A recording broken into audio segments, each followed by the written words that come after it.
Baik, kita mulai ya. Jadi ini kita membahas discounting dalam penilaian ekonomi sumber daya alam dan lingkungan, ya, sumber daya alam lah terutama, ya. Kenapa kita harus melakukan discounting gitu kan? Anda juga kan sering kalau ke mall gitu inginnya kan yang diskon ya, discounting, ada diskon ya. Nah, semua saya kira kan kalau kita ke mall gitu kan ada diskon itu senang gitu kan, rata-rata modal diskon gitu ya, modis ya, modal diskon. Tapi diskon di dalam ini itu kan tentu berbeda gitu ya. Nah, dari learning outcome ya, pembelajaran ini adalah kita mengharapkan capaiannya mahasiswa mampu ya, memahami konsep dan urgensi penerapan teknik discounting yang dalam penilaian ekonomi sumber daya alam. Nah, ini memang penting sekali gitu ya, terutama nanti kalau Anda sudah mulai melakukan evaluasi gitu atau analisis proyek gitu ya, terutama kalau proyek-proyek itu yang terkait dengan sumber daya alam dan lingkungan ya, karena nilai uang itu akan berbeda. Nah, kita lihat sedikit overview-nya tentang kebijakan publik ya dalam pengelolaan sumber daya alam. Jadi kebijakan atau program publik terkait pengelolaan dan pemanfaatan sumber daya alam itu seringkali melibatkan rentang waktu yang lama. Nah, ini yang perlu. Ini kan discounting ini terkait waktu ya, rentang waktu yang lama gitu ya.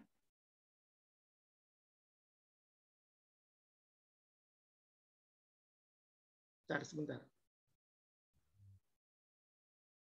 Nah, demikian juga nanti kalau Anda akan melakukan analisis kelayakan. Nah, ini sangat penting ya, analisis kelayakan. Terutama kalau kita itu kan di sumber daya itu, misalnya gitu kan, nanti kan Anda akan melakukan perencanaan proyek untuk analisis kelayakan kelapa sawit gitu ya.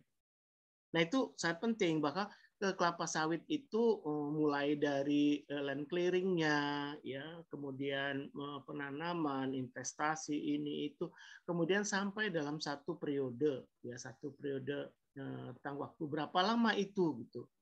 Ini layak atau tidak. Nah, mengatakan layak atau tidaknya itu kan berarti kan perlu namanya kelapa sawit gitu kan, budidaya kelapa sawit gitu ya. Nah, ini berapa lama kita mengevaluasinya atau membuat perencanaan itu bisa mengatakan layak atau tidaknya gitu. Umur ekonomisnya kelapa sawit itu berapa? 25 tahun. Maka 25 tahun itu kita harus mematok bahwa ini selama 25 tahun ini layak atau tidak gitu kan. Nah, itu kira-kira. Nah, oleh karena itu kan rentang waktu. Nah, ini tentang rentang waktu yang lama, saya 25 tahun ya. Ini kan nilai uang itu akan berbeda gitu ya. Nah, ini yang perlu adik-adik semuanya pahami gitu ya. Sebelum kita tahu apa itu arti dari discounting itu sendiri gitu ya. Ya, ini terkait tentang waktu. Jadi manfaat kebijakan bisa saja dirasakan di masa depan ya, versus biaya kebijakan itu harus dibayarkan sekarang. Jadi satu kebijakan itu ya akan dilaksanakan sekarang ya, dilaksanakan sekarang. Ya, harus dibayarkan sekarang gitu, karena misalnya kebijakan itu kan menyangkut misalnya tentang publik atau tentang masyarakat. Tetapi bisa saja bahwa di masa depan ya manfaatnya itu baru dirasakan gitu. Nah, misalnya kan kalau di sumber daya itu kita reboisasi atau penghijauan atau replanting gitu ya.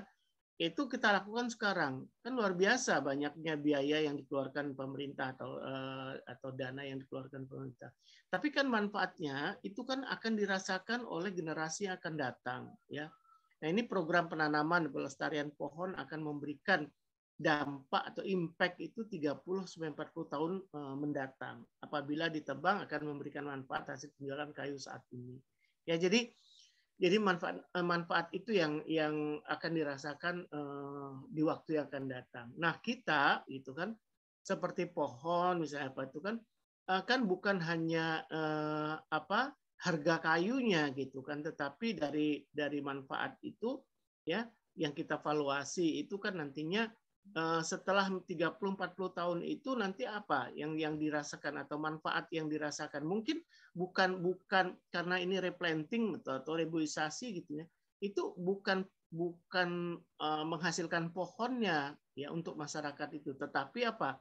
Tetapi wilayah tersebut ya itu terbebas lagi dari longsor, terbebas lagi dari banjir gitu ya. Karena apa? Karena pohon-pohon yang tumbuh yang sudah ini dari ditanam 30-40 tahun yang lalu itu ya, itu sudah bisa menginfiltrasi air ke dalam tanah, kemudian sehingga sungai yang ada di situ tidak menyebabkan, kalaupun banjir tidak meluap yang besar. Kemudian di waktu kemarau itu tidak kekurangan air. Nah, kira-kira seperti itu gitu ya. Jadi manfaatnya itu sekarang investasinya ya dana yang dikeluarkan pemerintah saat ini gitu, tapi yang dirasakan masyarakat itu 30-40 tahun mendatang. Nah, pengambil kebijakan atau masyarakat itu cenderung memilih manfaat saat ini gitu ya, dan mengabaikan manfaat yang akan diperoleh di masa mendatang. Jadi keputusan itu bersifat intertemporal gitu, antar waktu. Ya jelas itu kan kita akan hidup saat ini gitu kan, hidup saat ini cenderung memilih manfaat itu yang untuk saat ini gitu. Tetapi juga kita sudah berpikir bahwa beberapa hal yang kita lakukan saat ini itu kan banyak merusak lingkungan atau merusak sumber daya alam. Di sisi lain misalnya ya pembangunan yang bersifat publik itu kan oleh pemerintah gitu ya. Itu kemanfaatannya itu tadi seperti yang di atas tadi belum dirasakan pada saat ini, tapi beberapa tahun atau puluhan tahun yang akan datang. Jadi diperlukan perbandingan nilai biaya dan manfaat yang sepadan antar waktu. Ya. Nah, kita lihat ya, Anda memilih menerima uang 75.000 saat ini atau di tahun 2030? Ya jawabannya saat inilah Pak, 2030 kan ya macam-macam. Saya juga belum tentu ada gitu dan lain sebagainya ya. Nah ini kalau kita lihat ya, nilai uang ya itu berbeda. Itu kan ya, nilai uangnya ya. Jadi kalau ini seperti yang dicontohkan ini, kalau nominalnya saat ini dan 20 tahun yang akan datang, tahun 2030, jadi ini 2021, 9 tahun yang akan datang, itu nominalnya sama, tapi value-nya berbeda. Ya kan? Ini 75.000, ini 75.000. Nominalnya sama, tapi value-nya jelas berbeda. Nah, kalau contohnya begini. Kalau Anda punya uang 10.000 saat ini. Saya tanya, kalau dibelikan gorengan dapat berapa? Ya, kan 2.000-an, Pak. Ya, dapat 5. Oke lah, dapat 5. Itu sekarang gitu kan. Tapi tahun 2030 apa iya masih dapat 5? Paling juga dapatnya 3 gitu kan. Ya kan seperti itu. Sama seperti saya dulu waktu kuliah gitu ya. Waktu kuliah murah ya, tapi waktu itu memang terasa mahal. Jadi misalnya makan kalau di Bogor ya, kalau nggak tahu kalau di Jakarta Anda kan, tapi juga nggak terlalu beda-beda amat gitu ya. Misalnya nasi, sayur, telur gitu ya, nasi, sayur, telur itu dulu zamannya saya kuliah tuh masih 125, 150 lah gitu. 150 sekarang nggak ada artinya Pak gitu ya. Kembalian 100 200 perak aja itu disumbangkan gitu ya. Nggak ada artinya. Artinya value-nya beda gitu kan. Dulu ya, dulu dengan sekarang sama nominalnya 200 rupiah ya. Tapi 200 dulu gitu kan ternyata itu dulunya itu waktu itu kan tahun 85-an ya, 84 ya, 85 Anda belum lahir kali ya. 84 85 gitu kan. Itu 200 rupiah itu udah enak makan ya, ukuran mahasiswa loh ya, ukuran mahasiswa. Udah dapat nasi, telur, kemudian juga sayurnya gitu kan. Udah banyak gitu, udah kenyang gitu kan. Dan dari sisi gizi ya lumayan cukup lah gitu ya. Tapi sekarang 200 rupiah tuh apa dapatnya gitu ya. 2.000 aja nggak dapat gitu. Nah itulah. Jadi value-nya yang berbeda. Nominalnya sama, value-nya berbeda. Oleh karena itu disinilah kita perlu menggunakan discounting. Ya, karena nanti kan akan Anda ditugaskan misalnya menghitung saat ini, tapi sebetulnya jangka waktunya itu kan sekian tahun, 10 tahun atau 20 tahun ke depan. Ya, kemudian kita lihat mengapa perlu discounting. Nah, ini ya. Jadi pemanfaatan atau konsumsi sumber daya alam itu secara individu atau kolektif itu akan berdampak langsung atau tidak langsung pada kualitas atau kuantitas sumber daya alam. Jadi mempengaruhi kesejahteraan. Ya, misal ya pencemaran, kepunahan biodiversitas. Nah, biodiversitas ini apa ini? Ya pasti akan berkurang. Ya walaupun belum punah, pasti akan berkurang. Ya. Kenapa? Terutama ya karena memang alih fungsi lahan. Ya dengan kemajuan ini itu alih fungsi lahan. Alih fungsi lahan itu apa? Untuk tempat tinggal, untuk usaha, ya, untuk bercocok tanam. Kemudian itu dari sisi individu, dari sisi pemerintah atau dari sisi swasta misalnya. Dialihfungsikan yang tadinya hutan belantara itu dibabat ya untuk menanam kelapa sawit, menanam karet gitu ya. Ya, yang sifatnya bisa menghasilkan produk yang komersial gitu. Nah, ini yang ini kan. Jadi dalam kita budidaya yang memerlukan waktu yang lama, ya, itu kan kita melihat kelayakannya itu memerlukan diskonting. Konsumsi saat ini itu menimbulkan biaya pada generasi yang akan datang, ya. Kenapa? Jadi ini kan terkait dengan time preference positif. Jadi lebih memilih sekarang daripada nanti karena memang ketidaksabaran, ya. Ya tentu kita hidup sekarang, jadi bagaimana untuk mendapatkan uang ya untuk kelangsungan hidup ya itu tentu ya adanya sumber daya alam itu ya sumber daya yang ada itu tentu itu dimanfaatkan untuk bagaimana kita menopang kehidupan yang ada saat ini gitu ya. Jadi ini kan ketidaksabaran ya, equalnya ketidaksabaran. Jadi lebih memilih sekarang daripada nanti ya. Jadi konsumsi saat ini menimbulkan biaya pada generasi yang akan datang. Nah, kita lihat ya. Jadi konsumsi saat ini itu menimbulkan biaya karena memang ya terjadi kepunahan biodiversitas, akibatnya langka. Nah, kalau langka itu kan kelangkaan itu kan menyebabkan harga itu kan mahal ya, biayanya lebih besar gitu kan. Kalau ada yang mau tanya silahkan saja raisen atau langsung tanya gitu ya. Tidak apa-apa gitu kan kalau Anda mau tanya pada waktu kuliah gitu silahkan saja. Oke, mengapa perlu discounting tadi ya? Jadi investasi publik itu untuk perbaikan atau pelestarian sumber daya itu ini membebani generasi saat ini, tapi manfaatnya untuk generasi yang akan datang, ya. Jadi banyaknya investasi-investasi publik itu yaitu tadi kan diinvestasikan saat ini gitu ya, tetapi untuk generasi yang akan datang. Jadi membebani generasi saat ini, betul gitu ya.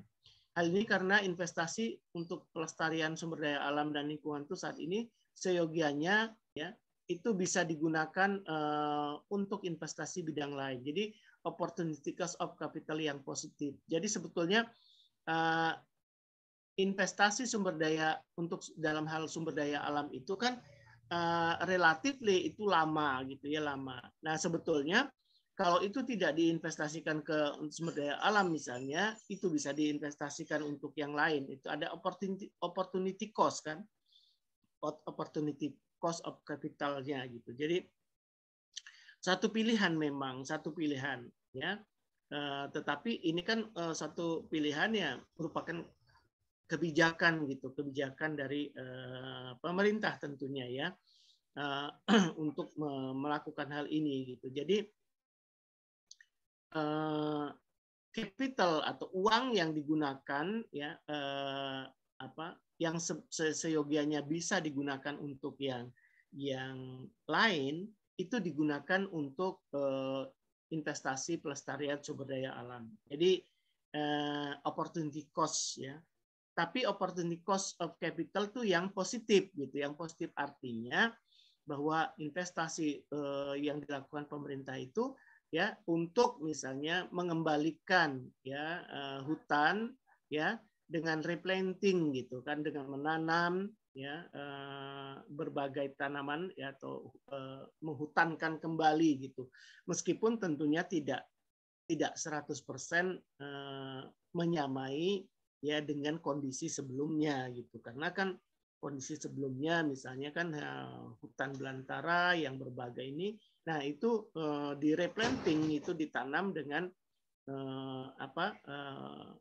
berbagai vegetasi ya yang ada gitu kan, tentu tidak sama persis gitu dengan yang sebelumnya. Tetapi fungsinya yang kita inginkan inginnya itu mendekati ya fungsi yang sama dengan sebelumnya. Nah ini butuh waktu ya butuh waktu. Dan investasi yang dilakukan itu kan adalah merupakan opportunity cost, sebetulnya bisa digunakan untuk misalnya bantuan pada masyarakat yang langsung pada saat ini gitu kan. Tetapi itu tidak dilakukan ke situ, tetapi diinvestasikan untuk pelestarian sumber daya alam. Nah,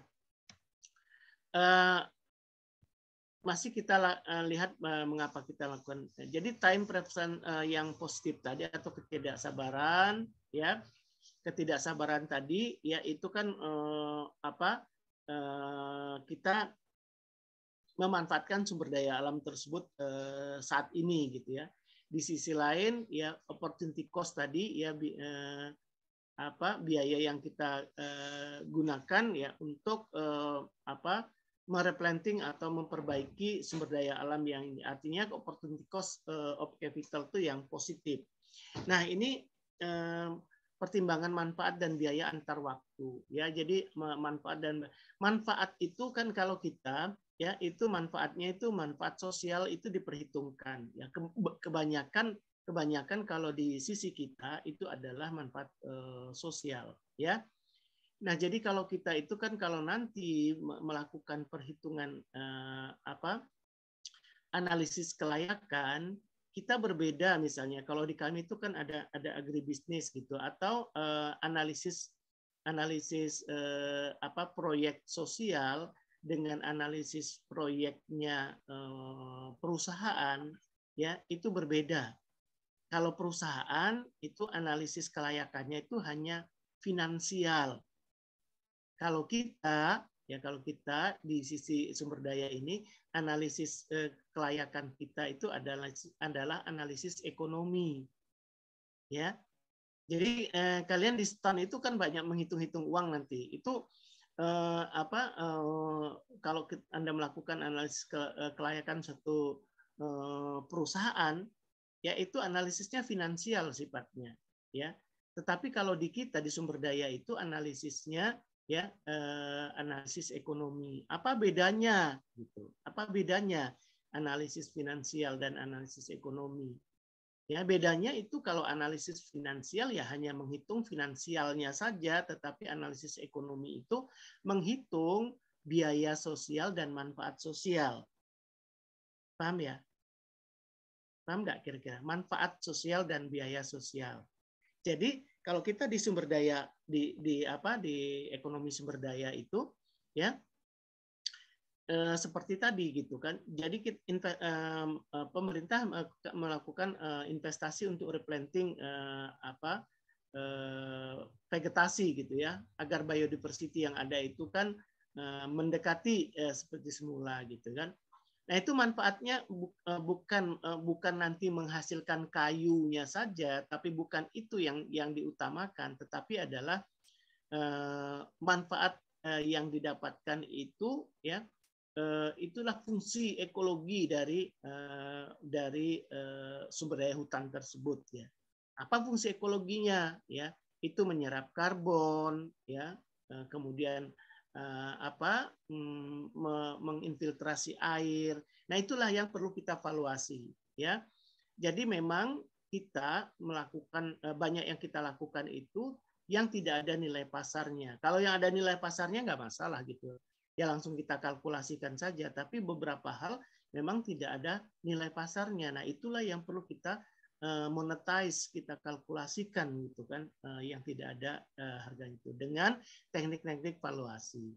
Nah, ini di sini kita lihat pertimbangan manfaat dan biaya antar waktu. Jadi paham ya bahwa kita itu nanti kalau misalnya melakukan suatu analisis kelayakan kita itu adalah kelayakan ekonomi, bukan kelayakan finansial. Kalau yang di perusahaan itu dia melakukan analisis kelayakan yang finansial. Kira-kira paham nggak semua itu ekonomi sebelum kita berlanjut? Nggak apa-apa loh. Anda katakan Pak belum paham, di mananya belum paham misalnya. Paham? Kok diam semua? Kalau diam itu saya bingung apa namanya. Hah? Jelas Pak. Jelas ya. Ya, jadi kita banyak melakukan analisis ekonomi gitu. Jadi misalnya contohnya beginilah ya. Ada kan kita ini kan nanti kan lebih banyak ke proyek-proyek pemerintah gitu ya, pemerintah. Contohnya gini, ya di suatu lokasi itu kan misalnya ya penjernih airnya ya ada bantuan sebelumnya misalnya PNPM misalnya penjernih airnya itu kan rusak ya, sehingga masyarakat di situ gitu ya tidak bisa lagi memanfaatkan air itu dan mereka kan harus mengambil air dari tempat lain ya. Nah, mengambil airnya itu kan untuk memenuhi kebutuhan keluarganya itu misalnya 2-3 jam itu dalam sehari untuk memenuhi pagi dan sore itu untuk mengambil air gitu ya. Nah, diadakanlah proyek pemerintah gitu kan. Proyek pemerintah untuk memperbaiki atau pengadaan air tersebut gitu. Nah, pemerintah kan tidak dapat ini, paling ya iurannya iuran yang kecil, nggak bisa pemerintah membebankan yang besar gitu. Paling iuran yang ada itu supaya untuk petugasnya bisa menjaga atau memperbaiki apa-apa yang mungkin rusak. Nah, yang kita monetize itu adalah nilai ya kalau dia 2-3 jam setiap kepala keluarga tadi ya itu mencari air untuk memenuhi kebutuhannya. Nah, setelah ada proyek itu dia tidak perlu lagi berapa nilainya 2-3 jam itu. Nah, bagaimana caranya? Kita monetize-nya itu kan kita gunakan seandainya 2-3 jam, katakanlah 3 jam ya. Setiap kepala keluarga itu 3 jam. Itu ya ada yang 2 jam, ada yang 3 jam kan berbeda-beda untuk kebutuhan keluarganya, ada yang banyak anaknya, ada yang enggak. Nah, katakanlah kalau 2 jam. Nah, 2 jam itu kita kalkulasi, kita monetize seandainya kalau dia bekerja di lokasi itu berapa upahnya. Ya katakanlah itu 2 jam itu 15.000 misalnya. Nah, maka 15.000 kali KK yang ada di situ ya, itu adalah nilai manfaat sosial yang kita didapatkan dari proyek tersebut. Kira-kira seperti itu contohnya. Mudah-mudahan mengerti, paham gitu ya. Jadi discounting, ya discounting di sini karena biaya antar waktu, manfaat dan biaya antar waktu diperlukan discounting, ya perbandingan manfaat dan biaya saat ini dan mendatang menjadi sebanding dan konsisten dengan rasionalitas manusia. Nah, kita mulai masuk pengertian discounting. Jadi discounting itu prosedur ekonomi dalam mentransformasikan aliran moneter yang terjadi antar waktu atau intertemporal ya maupun pada waktu tertentu pada suatu nilai setara saat ini ya. Kemudian juga menentukan nilai kini dari manfaat ya dan biaya yang akan terjadi di masa mendatang melalui pembobotan atau diskon faktor ya. Jadi perlu pertimbangan diskon rate-nya di sini. Nah, nanti yang akan menjadi ini kan diskon rate-nya ini ya. Jadi ini today and tomorrow ya itu kan berbeda gitu ya. Tomorrow-nya itu kan berapa lama nantinya itu tergantung dari. Jadi pengertian discounting ya terdapat dua jenis discount rate ya dalam ekonomi neoklasik. Jadi utility discount rate atau social discount rate ya. Jadi di sini pure rate of time preference-nya tadi ya. Karena memang tidak sabarnya tadi ya. Jika rate-nya lebih besar dari menunjukkan preferensi sekarang itu daripada nanti. Jadi kalau jika rate-nya ya lebih besar dari 0 menunjukkan itu preferensinya itu preferensi sekarang ya daripada nanti. Jadi dia akan memanfaatkannya sekarang. Kemudian kita lihat dan consumption discount rate-nya itu rate di mana nilai tambahan ya increment konsumsi itu berubah saat konsumsi mengalami penundaan ya. Tentu ya ini kan kita rasakan sendiri ya nilai increment yang ada ya di kita gitu itu akan berubah saat konsumsi mengalami penundaan. Jadi kalau kita misalnya mengkonsumsi saat ini gitu ya itu kan sangat berbeda gitu. Kalau kita tunda aja nanti akan datang, tentu akan berbeda. Kemudian dua jenis diskon rate yang menurut komponen waktu. Ada intra-generational discounting, intergenerational discounting. Jadi kalau intra itu periode waktu pendek, jadi intra itu kan di dalam gitu ya, tidak mempertimbangkan generasi yang belum lahir. Nah, kemudian yang inter ya generational gitu, itu periode waktu yang sangat panjang. Jadi mempertimbangkan generasi yang belum lahir ya, yang belum lahir. Nah, di sini kita lihat discounting ya, teknik-teknik discountingnya. Jadi nilai sekarang, present value dan future value ya. Jadi kan kalau Anda misalnya ya saya contohkan begini. Nanti di bawah sih ada ini.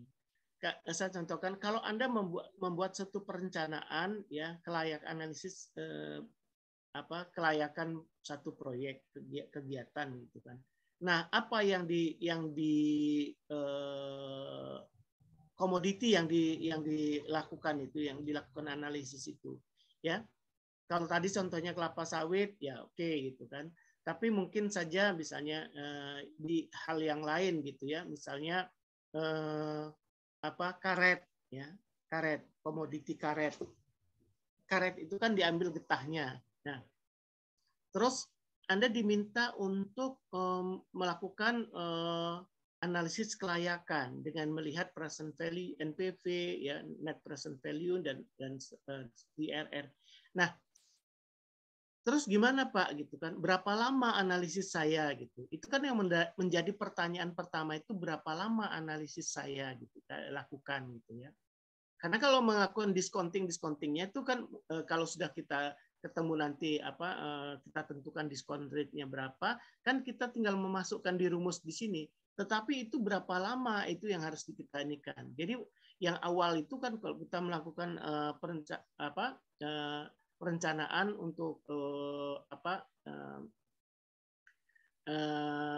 analisis kelayakan suatu proyek itu kan kita tentukan berapa tahun itu, ya.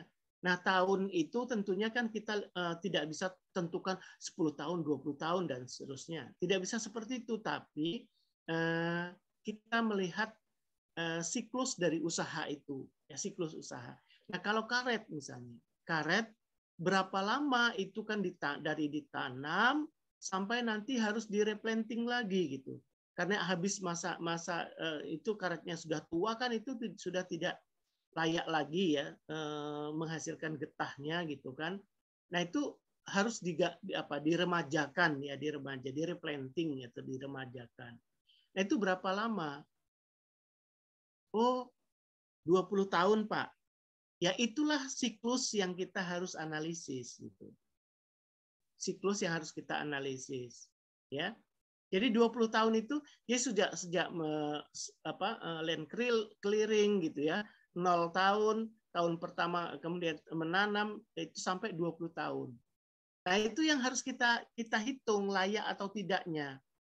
Nah, manfaat yang ini kan misalnya tahun pertama masih biaya semua, kedua, ketiga. Nah, tahun keempat misalnya karet itu sudah mulai menghasilkan.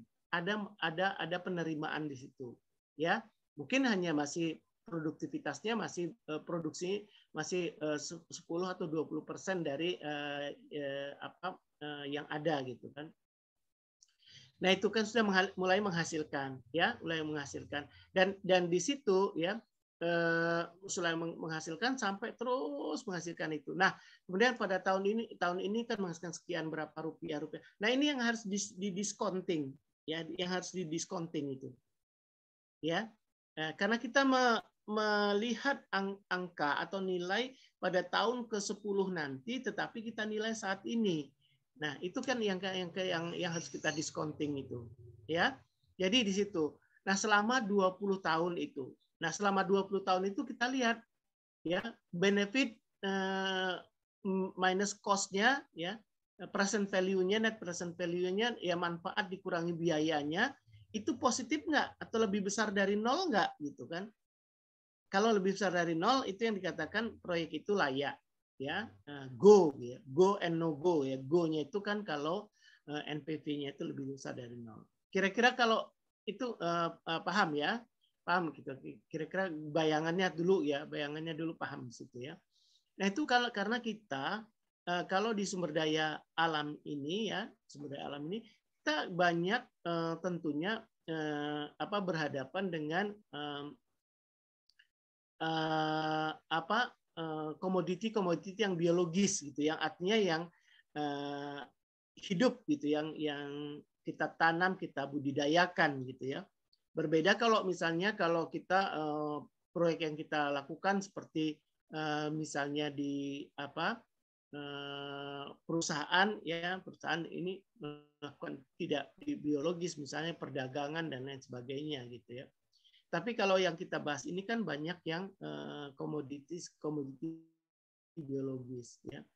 Kalaupun itu tidak biologi, pure biologi, tapi kita ada hubungannya dengan yang biologis juga gitu ya. Nah, contohnya nanti misalnya kan kalau kita melakukan analisis kelayakan digester misalnya, untuk kalau kami itu kan ada untuk membuat biogas, tahu ya, untuk membuat biogas dari kotoran sapi, kotoran ternak ya, itu atau juga dari sampah gitu ya, itu dibuat biogas. Nah, digesternya itu yang untuk membuat biogasnya itu kan itu yang kita analisis gitu, layak atau tidaknya. Nah, itu juga itu. Memang itu tidak berhubungan langsung dengan makhluk hidupnya gitu kan, tetapi kan kotoran ternak yang masuk itu kan berhubungan dari ternak yang kita kelola gitu ya, yang atau yang sumber dari ternak yang hidup gitu ya. Nah, ini discounting ya. Jadi itu untuk tadi menentukan waktunya berapa tahun. Nah, kalau digester tadi atau untuk membuat biogas tadi misalnya, ketahanan alatnya itu berapa? Itu yang utama misalnya. Ketahanan alatnya berapa? 10 tahun, Pak. Nah, 10 tahun itulah jarak ya, jangka waktu analisis yang kita lakukan. Yang kita harus lakukan discounting itu selama 10 tahun ke depan. Ya. Nah, sekarang kalau di bawah nanti kan ada. Kalau ini, Pak, kalau misalnya tanaman karet ini sudah 5 tahun, Pak, ini berjalan gitu. Tapi saya belum melakukan studi kelayakannya, analisis kelayakannya. Anda mau coba hitung, ya boleh 5 tahun. Berarti kan sebelumnya ini, ya, yang sebelumnya dari 0 tahun sampai 5 tahun ini di compounding bahasanya namanya. Kalau yang 5 tahun ke depannya itu sampai 20 tahun, 15 tahun ke depannya itu di discounting. Ya, yang ke belakang itu di compounding, yang ke depan itu di discounting. Ya, gitu. Jadi present value atau itu kan itu future di mana future value ya dibagi dengan atau kali per ya sama dengan dibagi ya. 1 plus R itu adalah discount rate dan T itu adalah tahunnya, tahun keberapa. Ya. Nah, kalau demikian kalau pembaginya T-nya itu kan makin besar maka discount rate-nya itu akan nilai dari pembaginya itu akan semakin besar gitu ya. Maka ya semakin tahun itu ke depan itu akan present value-nya itu akan semakin kecil gitu ya. Nah, ini yang saya katakan ini. Jadi dalam teknik discounting ya. Jadi kita mengenal discounting dan compounding ya, compounding. Discounting dan compounding ya. Nah, di sini ya, ini yang saya katakan tadi, saat mana kita melakukan discounting, saat mana kita melakukan compounding ya.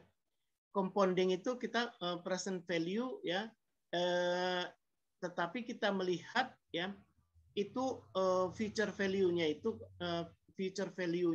kita melihat future value ya, future value-nya ya itu dengan mengcompounding ya, mengcompoundingnya. Jadi kalau kita sekarang itu ya pada tahun kelima tadi ya jadi kalau kita menanam karet ya menganalisisnya, wah kan kita belum lakukan Pak ini kelayakannya, analisis kelayakannya. Ini sudah ditanam, ini sudah menghasilkan gitu ya. Ya, itu pada tahun kelima tadi kan. Waduh, saya baru dapat penjelasan ini misalnya. Gimana Pak mau dihitung? Ya silakan dihitung. Ini tahun kelima. Ya tahun kelima berarti kalau umur karet itu sudah 5 tahun, tinggal nanti ke depannya 15 tahun lagi ya. 15 tahun lagi. Jadi ke depannya 15 tahun itu kita discounting, yang ke belakang ya, yang ke belakang itu kita compounding untuk melihat manfaat dan biaya yang kan. Nah, ini kan sudah dikeluarkan semua Pak, biayanya segini segini segini. Iya gitu kan, itu yang lalu. Misalnya yang lalu kan kita mengeluarkan biaya misalnya kan ini tahun kelima. Yang lalu berapa 1 juta yang lalu itu kalau kita nilai sekarang itu tentu akan lebih besar dari 1 juta gitu kan. Kita compounding ya. Karena kan kita menghitungnya nilainya saat ini gitu ya, saat ini.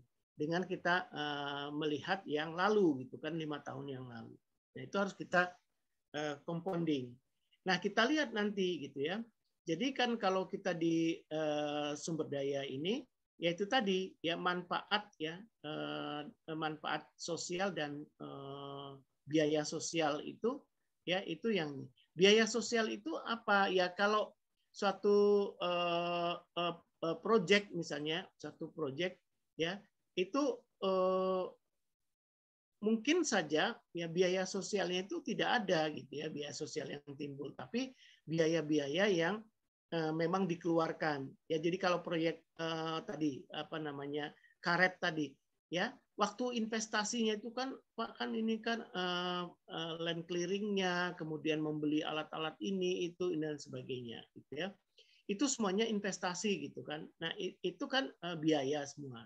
Nah, biaya sosialnya ya memang belum tentu ada gitu, biaya sosial yang ditimbulkan. Apakah memang karena proyek tersebut menyebabkan misalnya banyak yang sakit, ini tidak juga gitu kan. Ya kalau tidak ada biaya sosialnya jangan dipaksakan. Memang yang kita harapkan itu ya biaya sosial itu kan tidak muncul gitu ya. Karena kan biaya sosial itu kan nantinya kan akan merugikan gitu kan, merugikan usaha yang kita lakukan. Nah, tentu yang manfaat sosialnya ini kan ya seperti tadi kalau kita ini manfaatnya yang ditimbulkan itu kan manfaat untuk masyarakat ya. Kita harus banyak hal yang kita harus valuasi nilainya ya. Baik, kemudian teknik discounting ini, kita aplikasi discounting itu menghitung net present value. Jadi net present value-nya itu jumlah dari ya T0, bisa T0-nya itu bisa T0, bisa T1 gitu ya. Kalau kita tidak memperhitungkan T0, T0 itu kalau seandainya tahun pertama itu belum menanam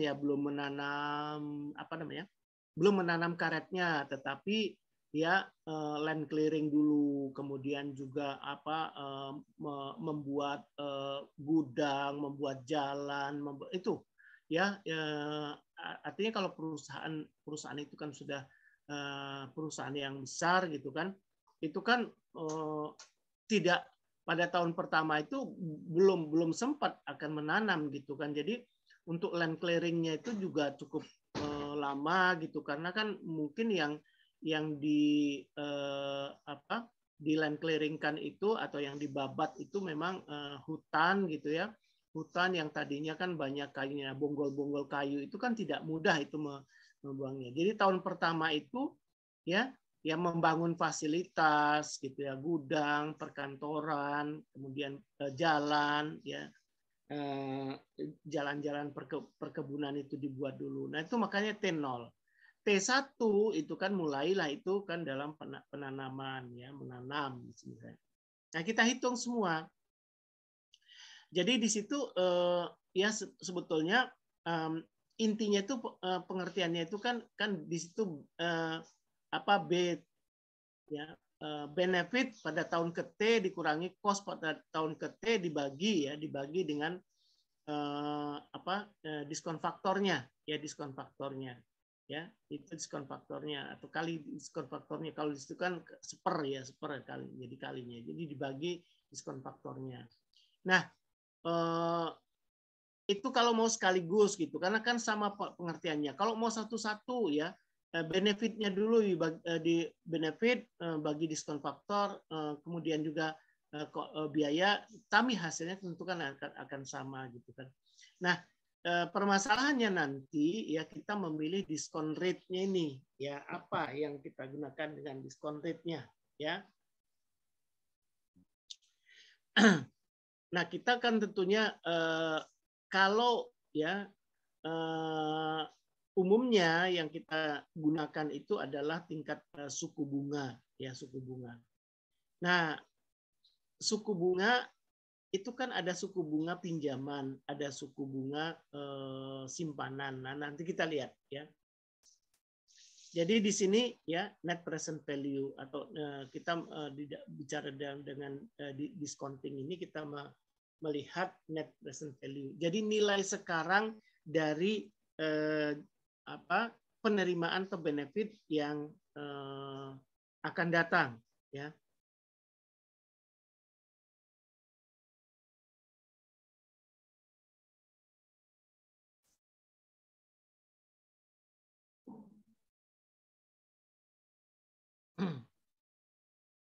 Nah, ini kita lihat ya di sini.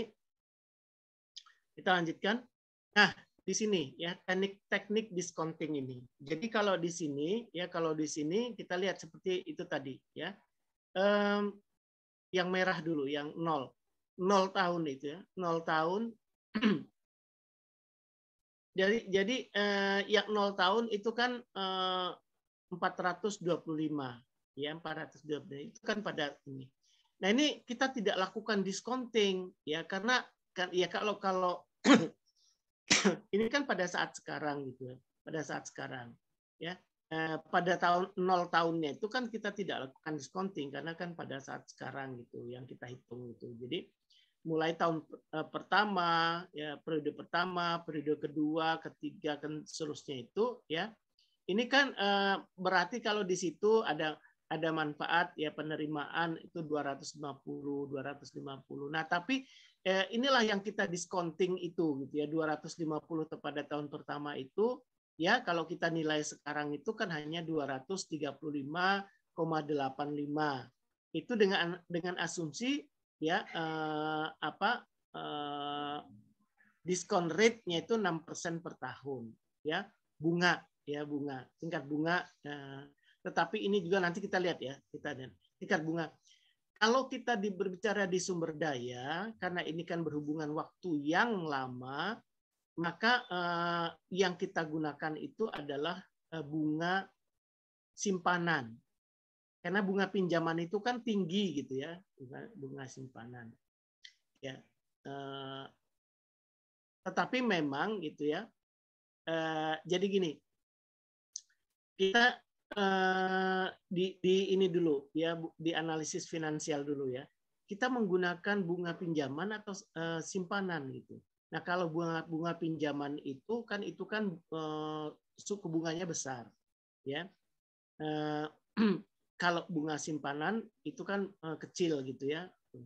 Nah sebetulnya boleh dua-duanya boleh kita gunakan yang ini. Kalau kita lihat di finansial dulu ya perusahaan gitu ya. Ya kita gunakan dua-duanya boleh gitu. Maksudnya menggunakan yang simpanan atau yang pinjaman silahkan saja.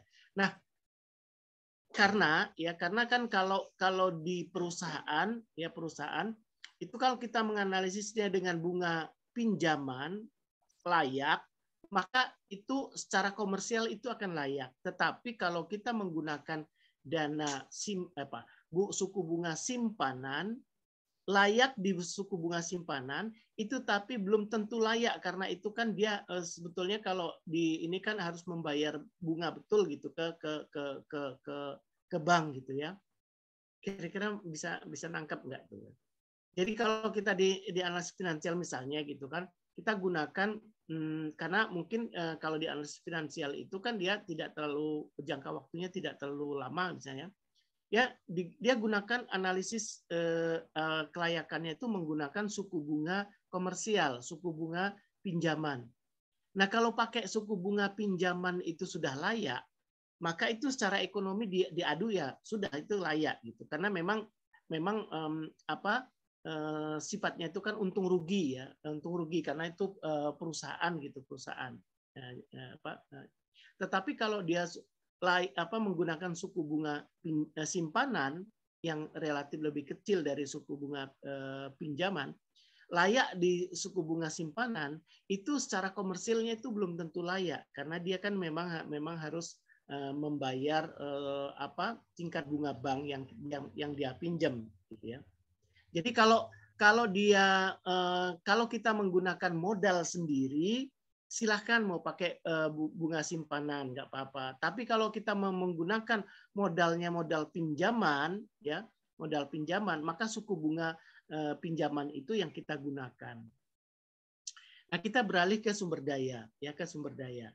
Nah di sumber daya ini karena memang kalau kredit yang diinikan untuk jangka lama itu kan tingkat suku bunganya itu kan relatif rendah gitu ya, relatif rendah gitu kan. Nah itu yang kita gunakan gitu. Jadi pun juga tidak kita nanti kita di bawah sih ada. Itu nanti rata-rata dalam mungkin kita lihat dalam 10 tahun rata-rata itu suku bunganya berapa sudah dikurangi inflasi juga gitu ya. Nah itu yang kita gunakan. Jadi ini nanti terkait R-nya itu ya. Nah, sementara kita asumsikan dulu R-nya itu 6% per tahun. Ya.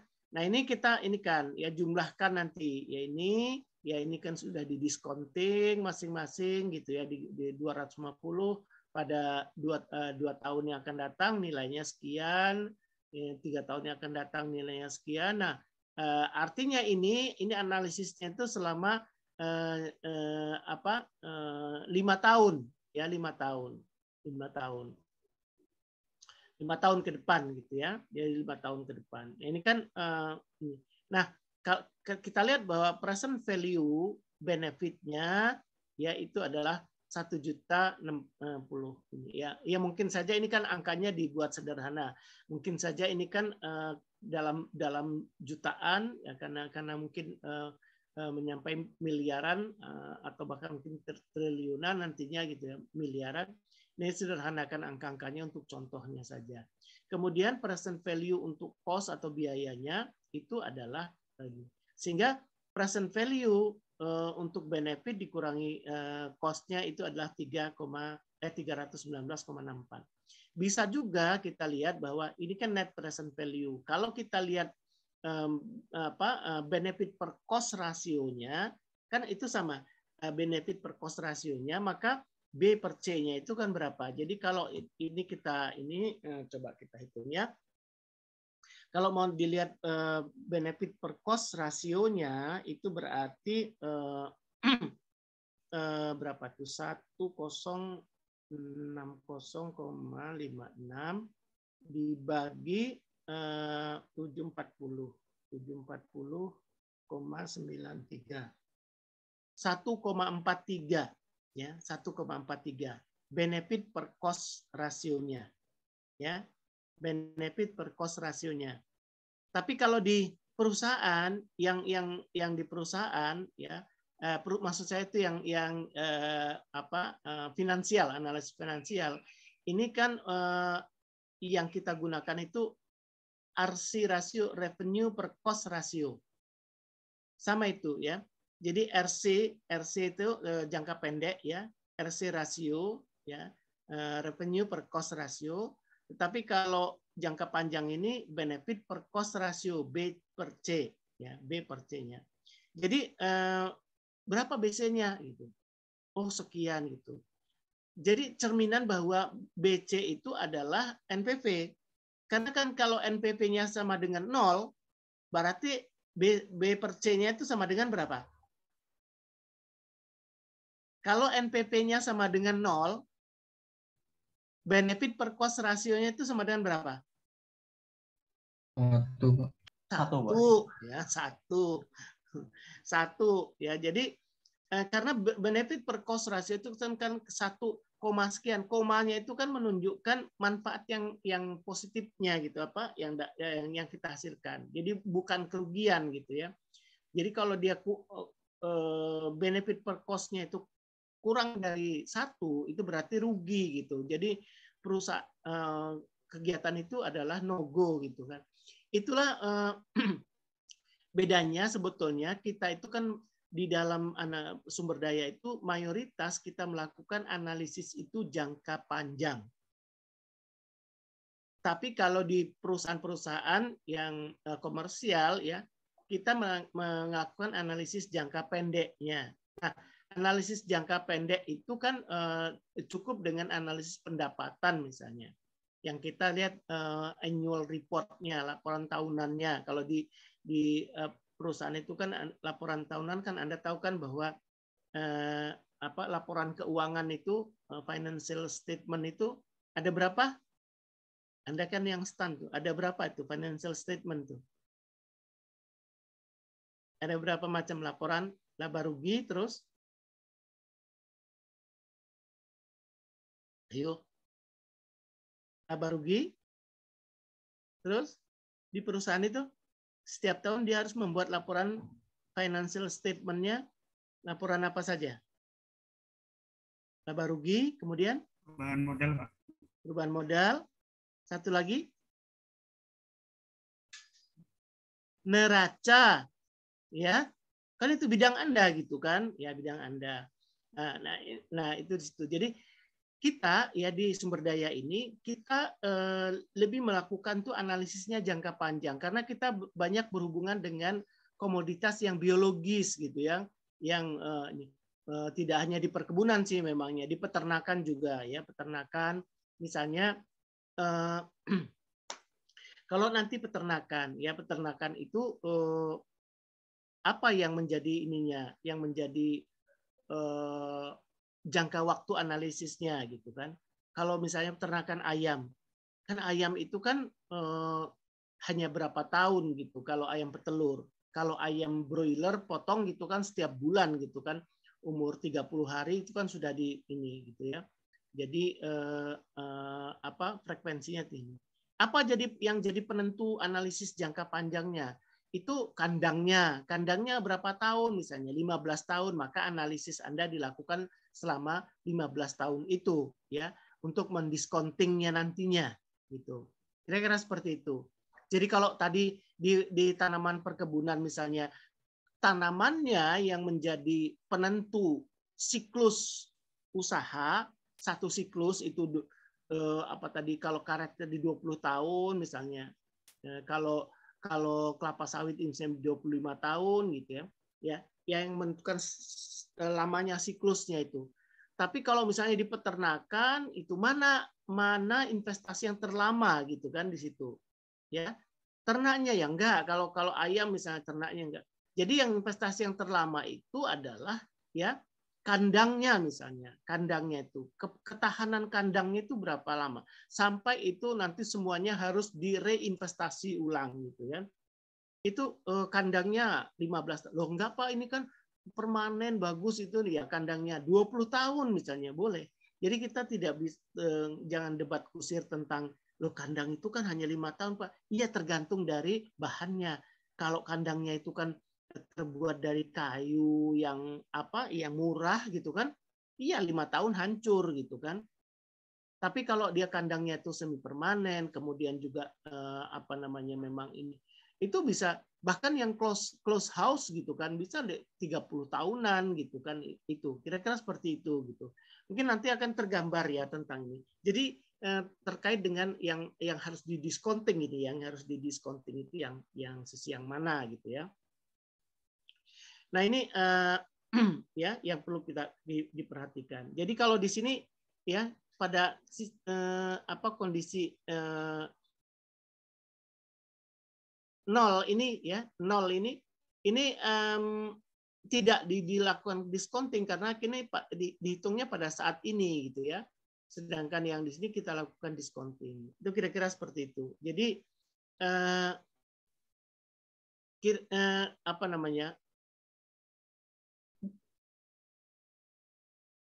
kalau kita dilihat di benefit per cost rasionya gitu ya. Nah ini kan tadi kan 1,4 ya, 1,4. Berarti kan 0,4-nya itu adalah keuntungannya ya, keuntungannya. Nah, di mana pada saat 1 gitu ya, di mana pada saat 1 ya benefit per cost-nya atau keuntungan NPP itu kan sama dengan 0. Nah, NPP sama dengan 0 itu berarti impas gitu. Kalau di analisis jangka panjangnya itu kan adalah payback period. Jadi pada tahun keberapa itu terjadi payback periodnya atau tahun keberapa itu terjadi pulang pokoknya. Kalau di analisis jangka pendek itu adalah titik impas atau break even point. Ya break even point-nya. Nah, kalau di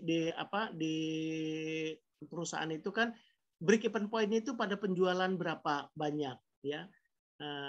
Pada penjualannya berapa. Misalnya break even point-nya itu kan pada penjualan jumlah unitnya kan 300. Maka lebih dari 300, kalau penjualan lebih dari 300 itulah perusahaan udah mulai untung ya. Nah, di sini juga sama gitu. Sebenarnya ini kan analisisnya jangka panjang. Kalau yang itu tadi analisis jangka pendek. Nah, kalau jangka panjang pada di komoditas yang biologis ini gitu kan. Nah, itu kan tadi pada kalau kita hitung 1060 ini ya dibagi 74 ini kan 1,4. Nah, pada saat mana terjadi satu nantinya itu adalah pada saatnya itu break even point juga, ya. Kalau pada perusahaan kalau analisis jangka panjang disebutnya payback period. Jadi pada periode pengembalian, ya, periode pengembalian. Sebenarnya pengertiannya sama. Periode pengembalian itu kan periode di mana kembali modal gitu, kembali modal, impas gitu. Ada yang tanya sampai di sini dulu? Izin bertanya, Pak. Ya. Saya Hilal Farahi mau bertanya mengenai yang penentuan tingkat diskonto ini, Pak. Ini kan misal ya, Pak, ada suatu proyek investasi. Ya. Mungkin sebelum pandemi, Pak, ngitungnya. Terus dia itu menghitungnya itu dengan suku tingkat diskon normal gitu loh, Pak.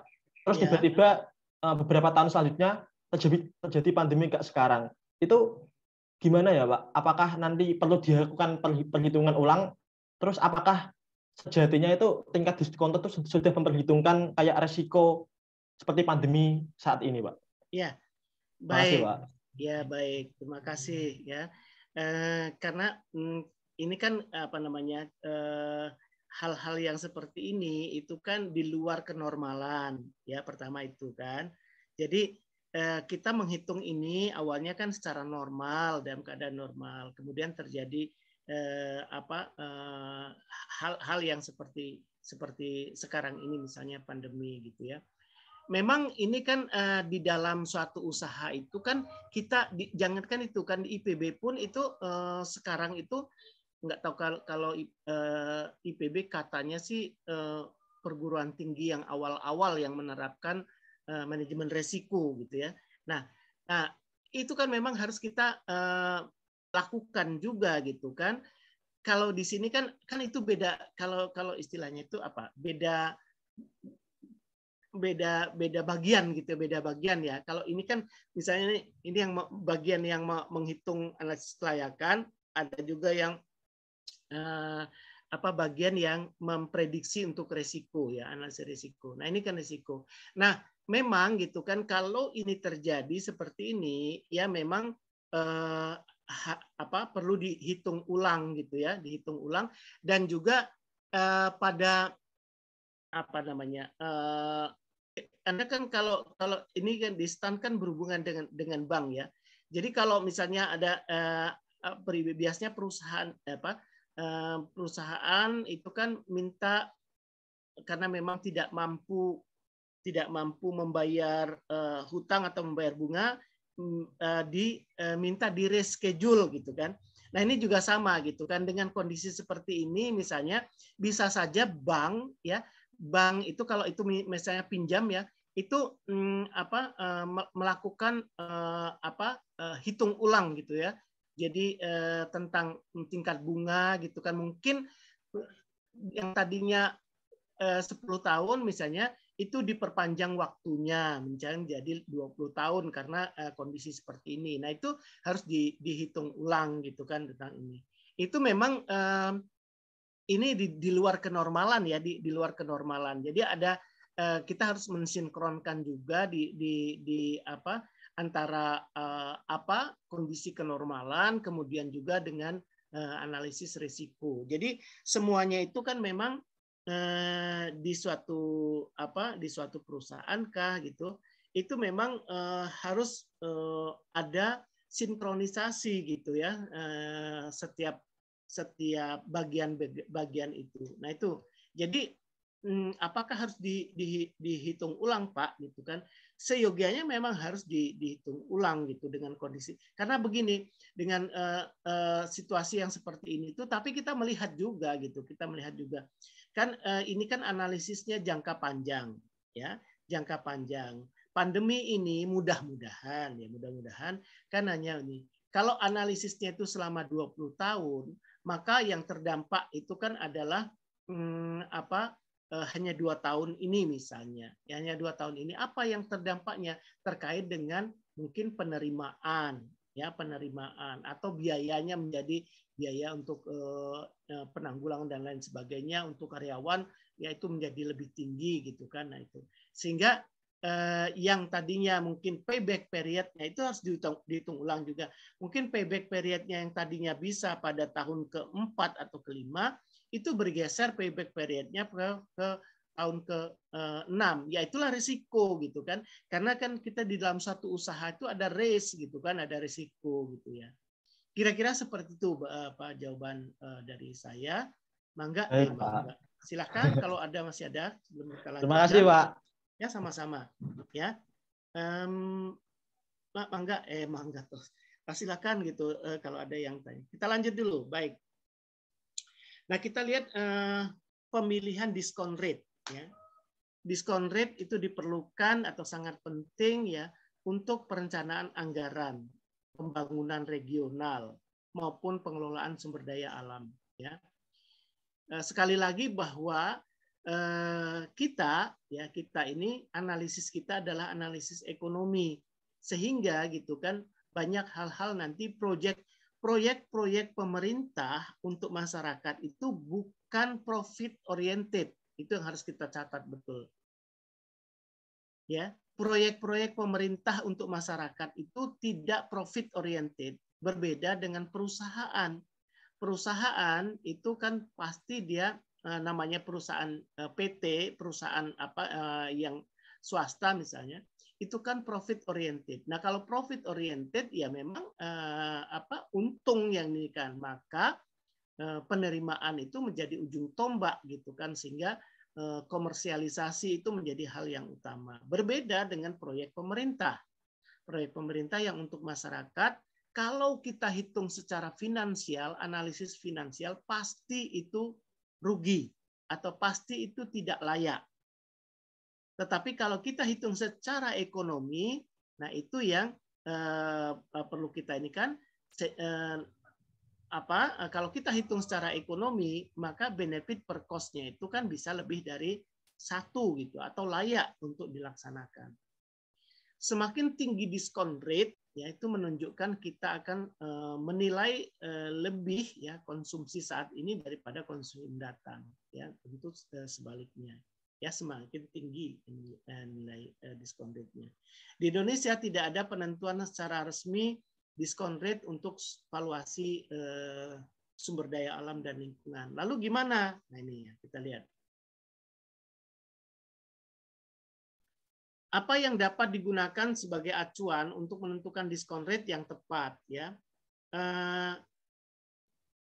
Nah, yang kita umumnya yang kita gunakan itu 1 dan 2 itu, gitu ya.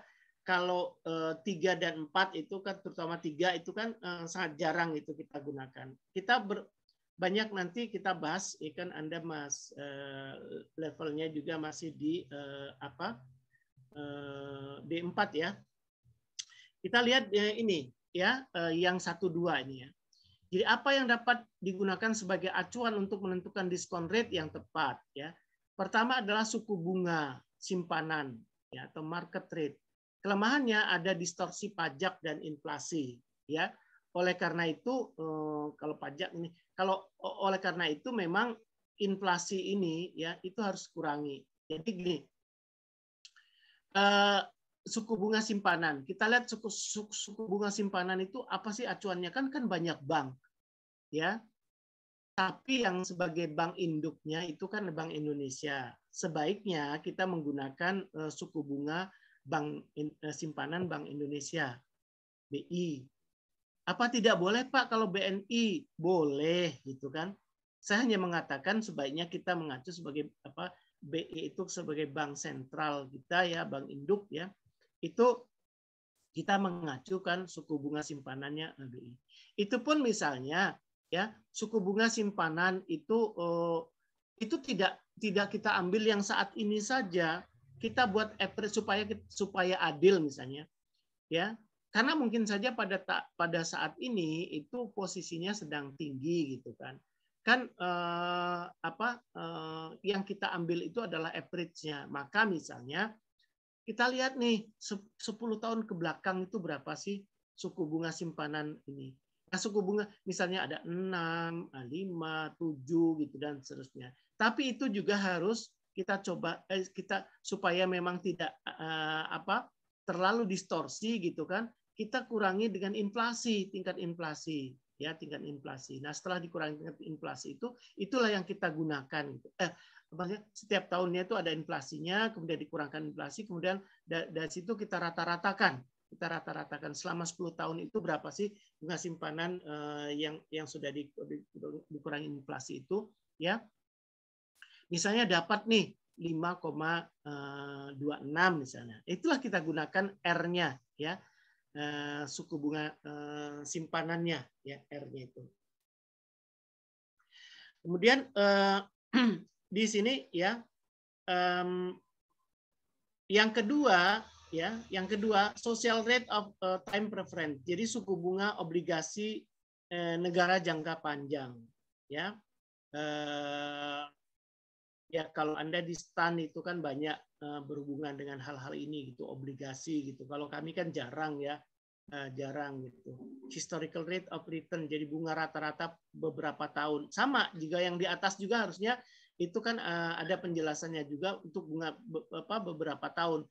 Jadi kita rata-ratakan supaya mendapatkan keadilan gitu loh. Jadi jangan digunakan yang tahun ini loh, padahal pas ini kan tahun ini kan tinggi-tingginya misalnya gitu. Kita gunakan yang tinggi, tidak demikian. Jadi kita yang pertama tadi suku bunga simpanan BI itu kan kita lihat ke belakang 10 tahun ke belakang, tiap tahunnya berapa, dikurangi dengan tingkat inflasinya, kemudian kita rata-ratakan, itulah yang kita coba gunakan.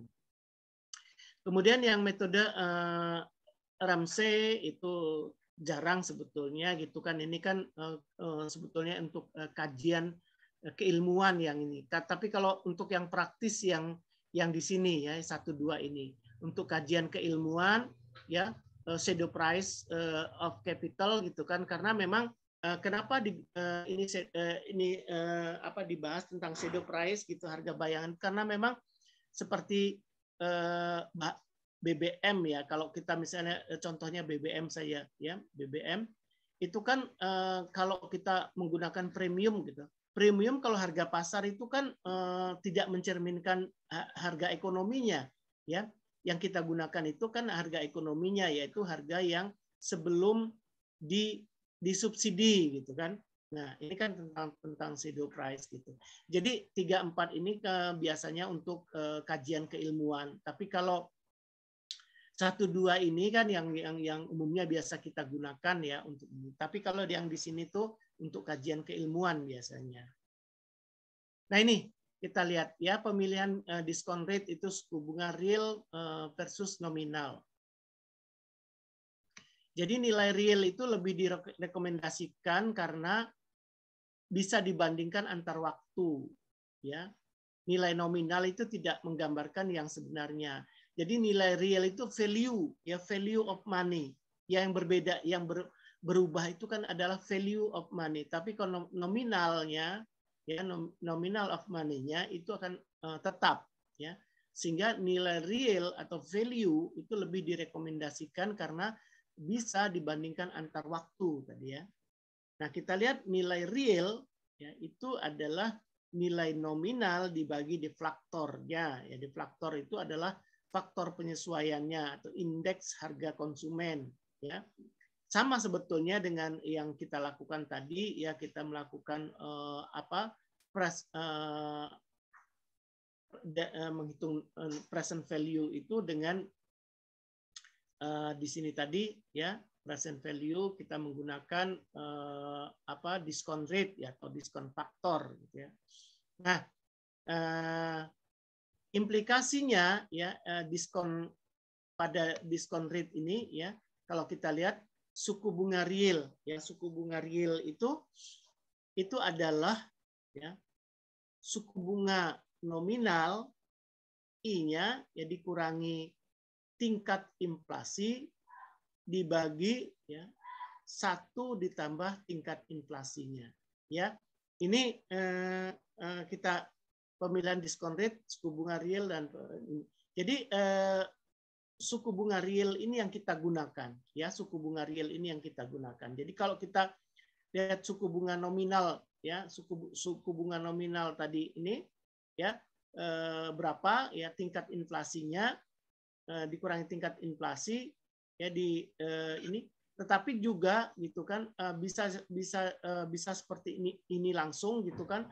Tapi kalau mau dilihat rata-ratanya selama tadi yang kita gunakan yang di atas ini ya, itu ini kan sudah dikurangi tingkat inflasi gitu ya, sudah dikurangi tingkat inflasi. Kita lihat 10 tahun ke belakang kita rata-ratakan.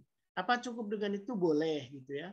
Tapi kalau misalnya yang sekarang misalnya tingkat suku bunga realnya mencari ini tingkat suku bunga nominal sekarang misalnya dikurangi tingkat inflasi ya saat ini itu dibagi 1 plus tingkat inflasinya ya. Jadi mana yang lebih convenient untuk Anda nanti menghitung gitu ya. Nah, kemudian contohnya di sini ya, contohnya membuka tambang versus membangun bendungan ya. Nah, ini kan dilematis ya. Membangun bendungan membuka tambang. Pemerintah dihadapkan pada pilihan membuka tambang atau membangun waduk ya. Asumsinya nilai investasi modal kedua proyek itu sama dan jangka waktu sama, yaitu misalnya 50 tahun. Ya. Nah, mana yang dipilih? Ya, karena memang pola manfaat itu berbeda. Ya, maka diskon rate itu dapat menjadi penentu. Ya.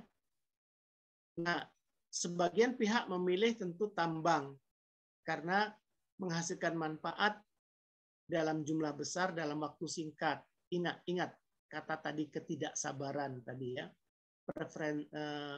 preferensi orang gitu ya, dalam waktu singkat, dan ada yang memilih bendungan dengan alasan konservasi dan lain-lain ya.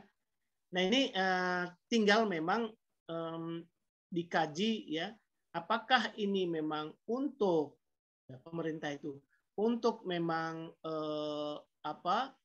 dalam jangka panjang untuk kemakmuran masyarakat banyak ya, atau ini pemerintah ingin mendapatkan devisa yang tinggi ya, walaupun itu quote and quote nanti untuk masyarakat banyak juga gitu ya. Tapi kalau sudah di ini tidak langsung, berarti kan dari tambang itu masuk ke pemerintah dulu gitu kan, baru ke masyarakat banyak. Tapi mungkin kalau bendungan itu sudah secara langsung, misalnya untuk pengairannya ya, itu kan masyarakat luas gitu kan bisa secara langsung memanfaatkan itu. Nah, itu pilihan-pilihan yang dihadapkan pada pemerintah gitu ya untuk.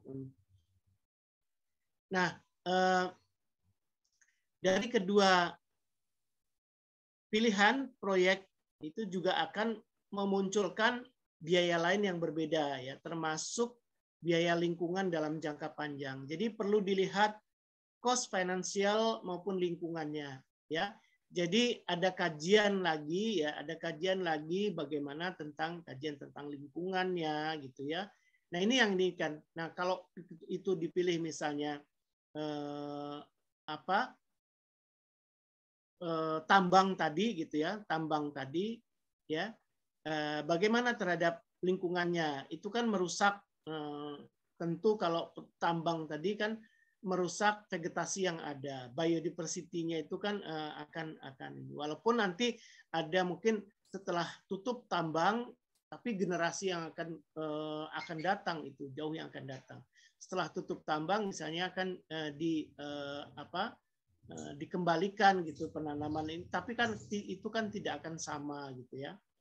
Itu kira-kira yang ini yang perlu dipahami di situ. Jadi ini banyak pertimbangan-pertimbangan ya dari sisi sosial kemasyarakatan bagi pemerintah. Yang jelas bahwa proyek-proyek pemerintah itu kan itu sifatnya itu tidak komersil gitu ya, sifatnya tidak komersil. Nah, kalau kan membangun tambang itu eksploitasi tambang, ya itu kan tentu itu kan di situ kan mengambil tambang itu kan untuk dikomersialisasikan gitu ya.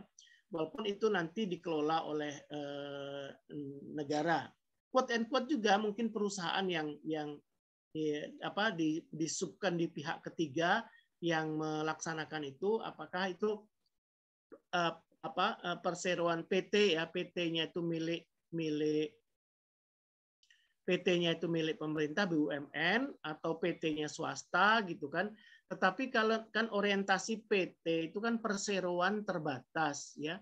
Dan perseroan terbatas itu kan orientasinya itu sebetulnya kan untung gitu. Nah, kalau begitu adanya kan itu kan lebih ke komersialisasi nantinya gitu. Tapi kalau PT-nya BUMN itu masihlah itu karena BUMN itu kan milik pemerintah gitu ya. Keuntungan yang diambil itu kan keuntungan dari pemerintahnya gitu ya. Baik, sebagai penutup sumber daya alam itu merupakan aset atau modal pembangunan yang bersifat intertemporal ya, antar waktu, dan juga itu menimbulkan marginal user cost atau biaya marginal pengguna, di mana ya, penundaan atau percepatan pemanfaatan sumber daya itu akan menimbulkan biaya bagi pengguna. Nah ini terkait dengan sumber daya alam ini memang kebanyakan itu analisis kita itu kan analisis jangka panjang, makanya ada manfaat sosial dan biaya sosial ya, analisis jangka panjang. Dan analisis jangka panjang itu satu kita sering lakukan itu.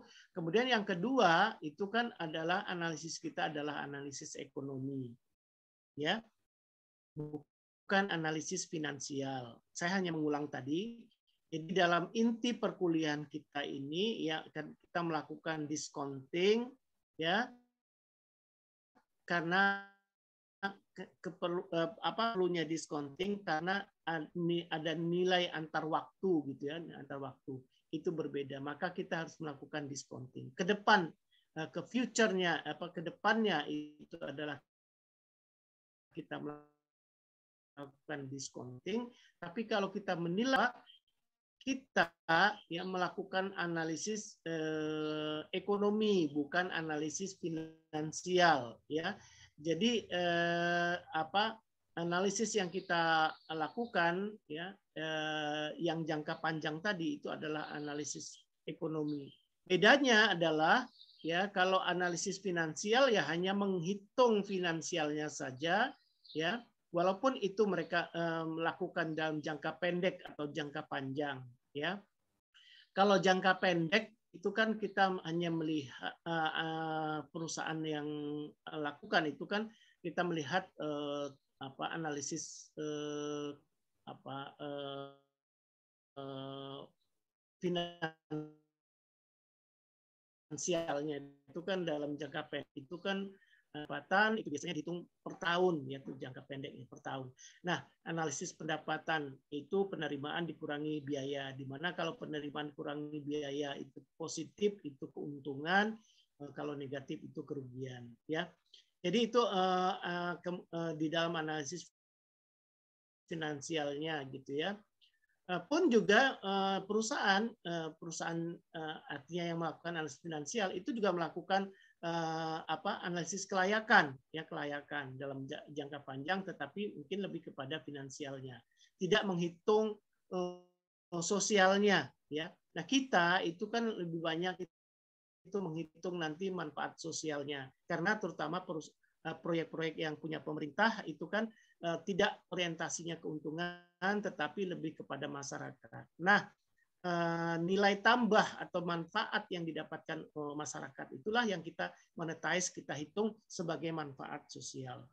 Ya, jadi sebagai penutup ini tadi, sumber daya alam itu merupakan aset atau modal pembangunan yang bersifat intertemporal antar waktu dan juga menimbulkan marginal user cost ya, biaya marginal pengguna, di mana penundaan atau percepatan pemanfaatan sumber daya itu akan menimbulkan biaya bagi pengguna. Misalnya, ya, jika sumber daya ikan ya tidak diambil saat ini, itu akan memberikan manfaat di masa yang akan datang. Tetapi menimbulkan biaya pengguna saat ini. Biaya ini kan jangan salah membaca, tetapi menimbulkan biaya sebenarnya itu kalau dikasih ini lebih paham. Tetapi menimbulkan biaya untuk penggunaan saat ini gitu kan. Jadi untuk menangkap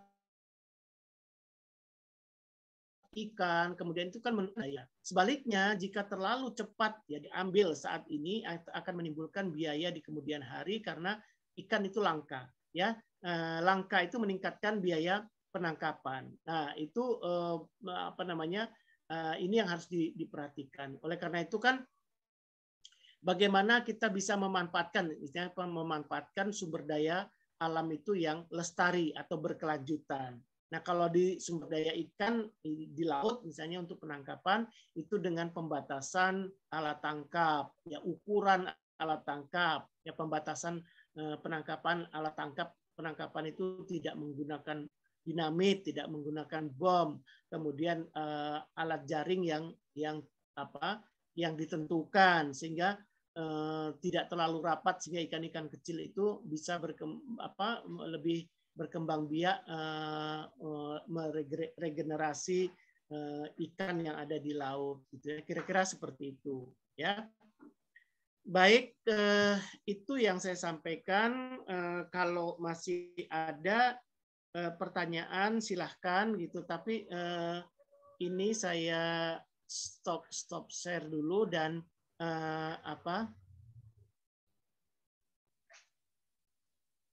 sebentar.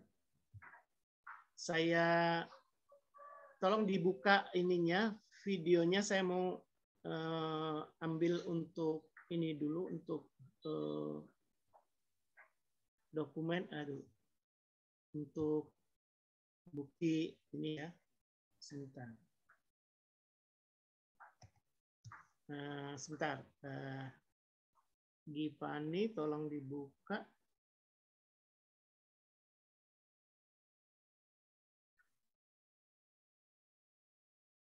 Iya Pak, maaf Pak.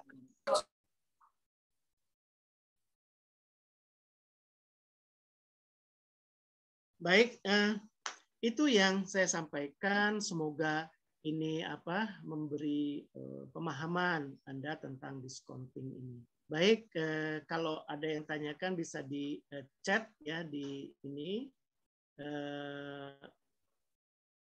atau bertanya langsung silahkan. Sementara saya lihat dulu di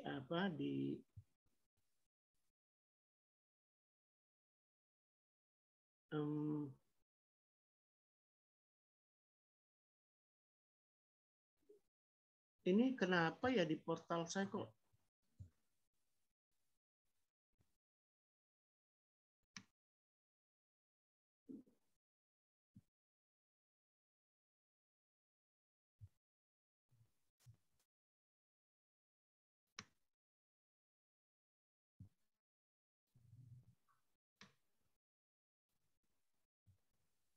bentar ya.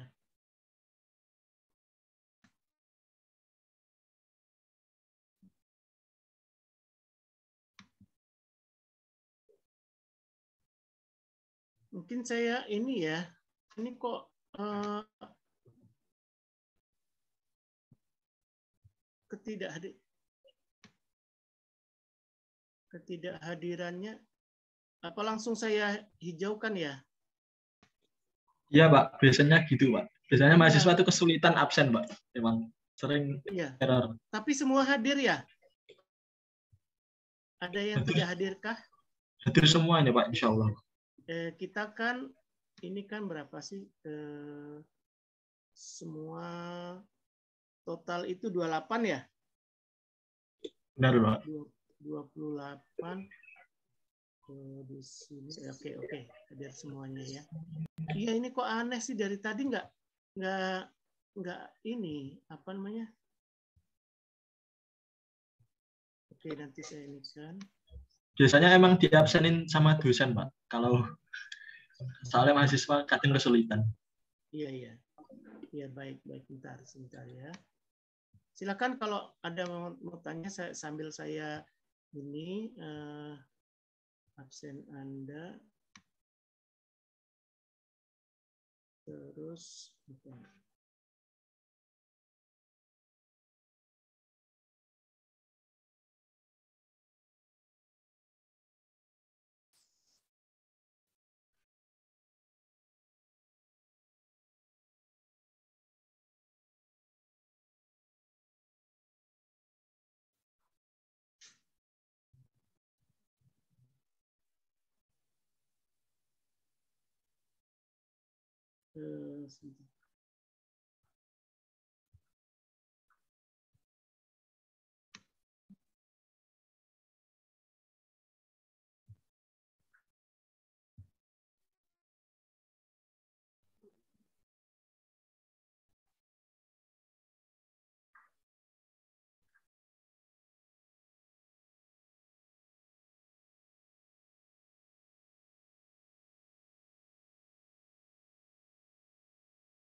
baik, kalau tidak ada, saya akhiri Zoom-nya ya.